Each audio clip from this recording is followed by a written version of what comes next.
नमस्कार दोस्तों, back to our channel. Friends, मैं आप सबका अपने चैनल स्टॉक्स फॉर लाइफ पे बहुत स्वागत करता हूं। Welcome to STFL family.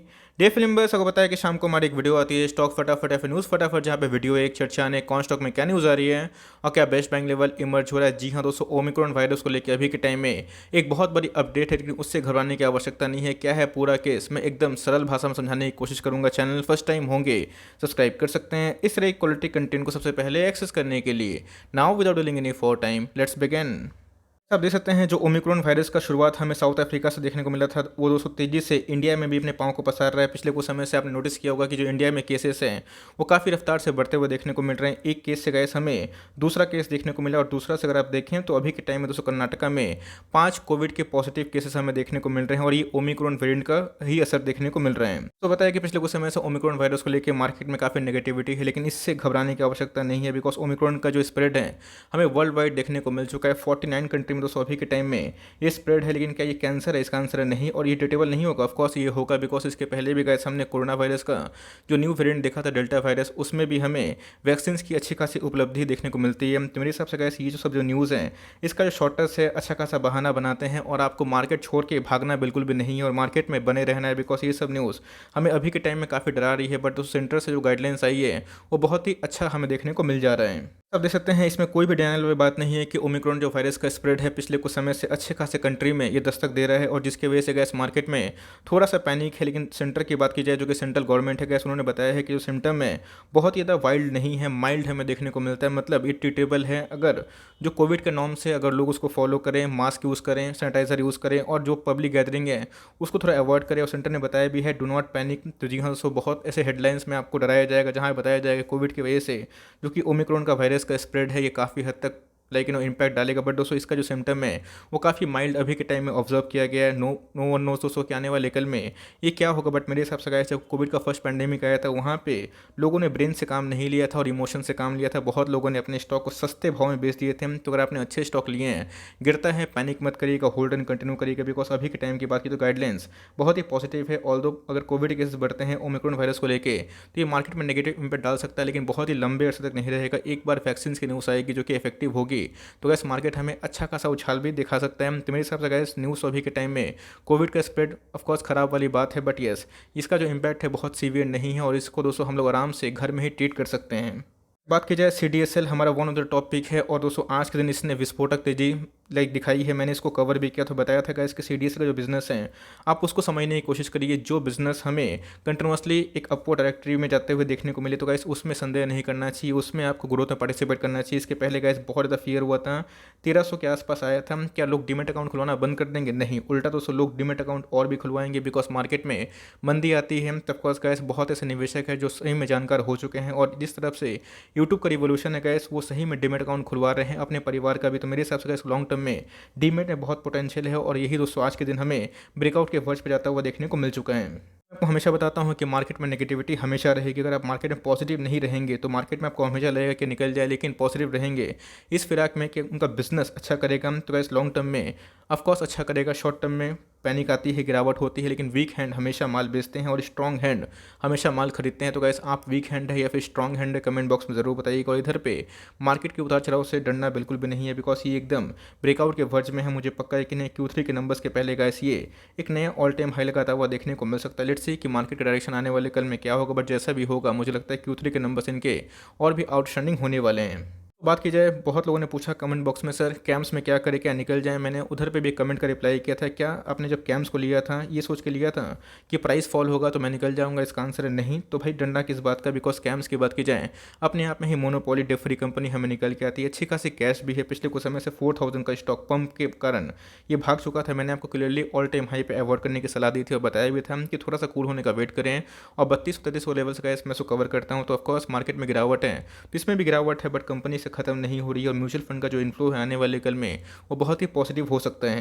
Company अपने ऑल टाइम हाई से अच्छे खासे करेक्शन दिखा चुकी है, और इधर पे गाइस जो सपोर्ट लेवल आता है 2850 के आसपास और 2700 के आसपास। तो गाइस इन दोनों लेवल पे मेरी बाइंग रिकमेंडेशन है, अगर आपको कंपनी में निवेश करना है तो लिए हुए हैं तो do not panic for long term बने रहें। और 2700 के आसपास का भी आता भी है तो आने की संभावना कम है, लेकिन मार्केट है अनप्रेडिक्टेबल, अगर आता भी है तो उधर पे आपको एवरेजिंग करनी है, एड ऑन डिस्क करनी है, बिकॉज लॉन्ग टर्म में कंपनी बहुत ही मजबूत है। बात की जाए पीवीआर में आज के दिन हमें अच्छी खासी रौनक देखने को मिली और पीवीआर का शेयर आज हमें 4% के ऑलमोस्ट इंटरडे हाई लगाता हुआ देखने को मिला और क्लोजिंग की बात की जाए तो कैसे हमें 1400 के आसपास देखने को मिल रहा है। एक ही बात बोलूंगा, पीवीआर को अभी के टाइम में अवॉइड करना ही सही रहेगा। मान न करे कि कोविड का स्प्रेड बढ़े, अगर बढ़ता भी है तो इन सब स्टॉक को काफी डैमेज होगा और दोस्तों इनका जो सबसे बड़ा खतरा है वो हमें ओटीटी प्लेटफॉर्म निकल के आता है नो मैटर वॉट। तो ऑफकोर्स गैस पीवीआर की बात की जाए तो लॉन्ग टर्म में अच्छा खासा कंपनी ग्रोथ दिखा रही थी, बट दोस्तों ओटीटी प्लेटफॉर्म इसके रंग में भंग डाल रही है। मुझे लगता है कि जिस हिसाब से ट्रेंड है ओटीटी का बढ़ता हुआ प्रभाव हमें देखने को मिल सकता है। तो मुझे लगता है गैस कि अभी के टाइम में मुझे लॉन्ग टर्म में अभी के टाइम में सेफेस्ट इन्वेस्टमेंट नहीं लगता और इस प्राइस में अच्छे खासे वैल्यू स्टॉक अभी अवेलेबल है, तो गैस वहाँ पे जाना पसंद करिए। और अगर आप प्रॉफिट में है, लॉस में है, तो मर्जी है आपकी निकलना है, बट फ्रेश एंट्री की बात की जाए तो गैस मैं अभी के टाइम में सलाह नहीं दूंगा। लोग आएंगे डराएंगे, लेकिन मुथूट फाइनेंस में आपको माल बेचना नहीं है, आपको स्ट्रॉन्ग हैंड के संग इसको एक्मुलेशन करना है और लॉन्ग टर्म तक बने रहना है। आज के कारोबार की बात की जाए तो आज हमें 2.5% के आसपास तेजी देखने को मिल रही थी। बहुत लोगों ने कमेंट किया कि सर मुथूट फाइनेंस भागता ही नहीं है, लेकिन दोस्तों अगर आप देखें 2013 से इनकी लिस्टिंग हुई है, अब 800% के आसपास पैसे बना के दिए हैं 8 साल में। तो कैसे और क्या चाहते हैं कि ये स्टॉक के 8000% बना के दे, वही बना के देगा, लेकिन ये थोड़ा सा स्लो मूविंग वाला स्टॉक हमें देखने को मिलता है। लेकिन दोस्तों ध्यान रखिएगा, कोविड क्रैश में ये नहीं टूटा था, उल्टा गया इस कोविड क्रैश के बाद इसने अपना ऑल टाइम हाई लगाया था और बजाज फाइनेंस जहाँ पे ऑल टाइम हाई से गिरा हुआ है तो ये भी स्टॉक गिरेगा। लेकिन दोस्तों इनकी प्राइस ट्रेंडिंग की बात की जाए 15 का पी है, जो कि पूरे मार्केट में मुझे तो कहीं दिखाई नहीं पड़ता। तो फॉर लॉन्ग टर्म ये बहुत ही अच्छा स्टॉक है। गोल्ड फाइनेंस में एक शानदार कंपनी है, ब्रांड लॉयल्टी भी है, बहुत ही अरसे वाली कंपनी है। तो कैसे गूगल करिए और देखिए मुथूट फाइनेंस कब स्टैब्लिश हुई थी और इनका जो फाउंडेशन डेट है कब है। लेट्स सी आप मार्केट को सही में ऑब्जर्व करना चाहते हैं या फिर नहीं। एक बात बोलूँगा, मैं अपने साइड से गैस होल्ड कंटिन्यू करने वाला हूँ। मेरी स्ट्रॉन्ग रिकमेंडेशन है, अगर आपको लो पी में अच्छे खासे स्टॉक्स में इन्वेस्टमेंट करना है जो कि बहुत ही सेफ है, तो वैसे मुथूट फाइनेंस अपने ऑल टाइम हाई से 200 रुपये गिर चुका है और 50 रुपये गिरता है तो मुझे एमओएस का लेवल दिखाई पड़ता है, बिकॉज इनके अर्निंग्स काफ़ी स्टेबल थे। तो आप चाहें तो निवेश करने का प्लान कर सकते हैं, और निकलना है गैस तो मर्जी आपकी, बट मैं इधर पे होल्ड एंड कंटिन्यू करने वाला हूँ विद प्रॉपर कन्विक्शन। बात की जाए एफएमसीजी की, बहुत ऐसी जाइंट कंपनी है। एचयूएल की बात की जाए, टीसीपी की बात की जाए, मैरिको की बात की जाए, उसमें हमें एक अच्छी खासी फॉल देखने को मिल रही है। इसके पहले गैस बहुत लोग पूछते थे कि सर टीसीपी में, टाटा कंज्यूमर में कब निवेश करना है। मुझे लगता है गैस कि इसमें निवेश करने का टाइम आ चुका है। आज के कारोबार की बात की जाए तो आज हमें 777 के आसपास देखने को मिल रहा था। अच्छी कंपनी है, टाटा का सुपर ऐप से इनको बहुत ही बेनिफिट होगा। मुझे लगता है कि लॉन्ग टर्म में ये हमें एचयूएल से थोड़ा सा पैसा ज़्यादा बनाने की उम्मीद है, बिकॉज इसमें अभी का जो ग्रोथ इंजन है वो काफ़ी प्रॉमिसिंग हमें देखने को मिलता है। तो फॉर लॉन्ग टर्म बहुत ही शानदार कंपनी है। एफएमसीजी में कोई ग्रोथ वाली कंपनी चाहिए, डाइवर्सिफाई पोर्टफोलियो बनाना है, उसमें अगर आपको एफएमसीजी ऐड करना है ग्रोथ वाली कंपनी, तो आप इधर पे निवेश करने का प्लान कर सकते हैं। थोड़ा सा छोटा कंपनी अगर आप चाहिए तो दोस्तों आप हिंदुस्तान जो फूड है उसको भी लाइक ट्रैक करके स्टडी करके निवेश करने का प्लान कर सकते हैं। एक शानदार कंपनी है, इसका नाम है LTI, Larsen and Toubro Infotech. जी हाँ दोस्तों, इनके जो नंबर्स हैं हमें पिछले कुछ समय से बहुत ही शानदार हमें देखने को मिल रहे थे और अभी की बात की जाए समय 7,000 के आसपास क्लोजिंग देखने को मिल रही है। 7,500 का स्टॉक है, बहुत बार 6,800 के आसपास आता भी है। इसके पहले भी गैस मैंने इसको 3600 का लेवल है बहुत बार कवर किया, तो स्टॉक फटाफट में हर इक्का दुक्का दिन मैं इसको कवर करते रहता था। बट उसको मुझे भी नहीं पता था कि इधर पे LTI में इतनी अचानक से रैली हमें देखने को मिलेगी। तो मेरे हिसाब से गैस फ्रेश एंट्री की बात की तो 6,800 के लेवल के पास एक एंट्री पॉइंट हो सकती है। मुझे लगता है कि लॉन्ग टर्म में ये बहुत ही शानदार कंपनी है, इसको होल्ड करना सीखिए और इसको बेचने की गलती बिल्कुल ही मत करिएगा।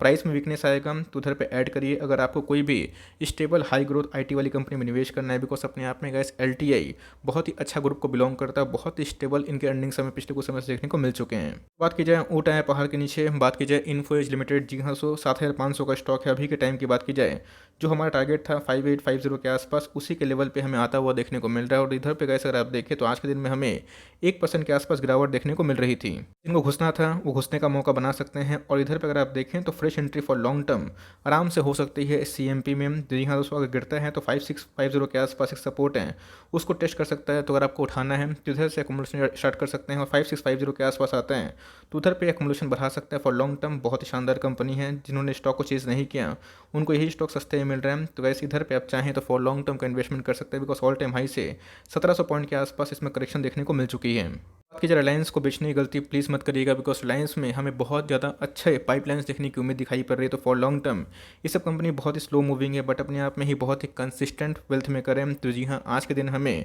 फ्लैट कारोबार होता हुआ देखने को मिल रहा था।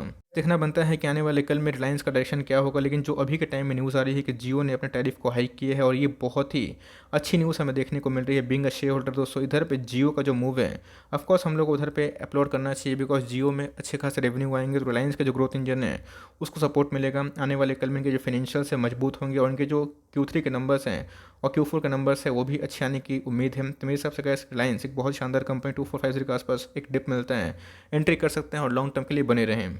आपको कोई शानदार कंपनी में निवेश करना है, वो पीएसयू को हो और देश की नंबर 1 बैंक हो, तो जी हाँ, एसबीआई की बात की जाए तो वो हमें बहुत ही प्रॉमिसिंग देखने को मिल रही है। और दोस्तों पिछले कुछ क्वार्टर से मैं सही में इसको ऑब्जर्व कर रहा हूँ, इनके जो नंबर्स हैं वो मुझे बहुत ही अट्रैक्टिव दिखाई पड़ रहे हैं। चाहे वो एनपीए फ्रंट की बात की जाए जो कि बहुत ही कम हो रहे हैं, और इनके जो इंटरेस्ट मार्जिन है और इनके जो मतलब इंटरेस्ट की वजह से ऑफकोर्स इनके सेल्स काफ़ी हाई देखने को मिल रहा है, और प्रॉफिट भी कंपनी अच्छा खासा कमा रही है। और दोस्तों हमें 500 के नीचे क्लोजिंग देखने को मिल रही है। ये कंपनी तो कभी डूबेगी नहीं, बिकॉज सरकारी कंपनी है, आपको अच्छे से पता है, गवर्नमेंट का बैकअप भी है। तो फॉर लॉन्ग टर्म अगर आपको कोई सरकारी कंपनी में निवेश करना है एसबीआई का, तो सीएमपी में आप इसके बारे में सोच सकते हैं। ऑल्दो मुझे इससे अच्छा आईसीआईसीआई बैंक दिखाई पड़ता है, जो मुझे प्राइवेट बैंक में टॉप क्लास कंपनी दिखाई पड़ती है। एचडीएफसी बैंक भी बहुत ही मजबूत बैंक है। तो आपको अगर प्राइवेट बैंक में निवेश करना है तो गो अहेड, उधर पे अच्छी खासी अभी के टाइम में करेक्शन हो चुकी है, तो आप निवेश करने का प्लान कर सकते हैं। बट आपको सरकारी कंपनी में निवेश करना है, इस ये सोच के ये डूबे ना, तो जी हाँ, एसबीआई में दोस्तों आप चाहें तो थोड़ा थोड़ा स्टॉक को उठा सकते हैं। बात की जाए निपॉन लाइफ में 200 दिनों का जो ईएमए है, आज के दिन में चार्ट देख रहा था तो इसने टच किया है। मुझे लगता है गाइस कि अभी के टाइम में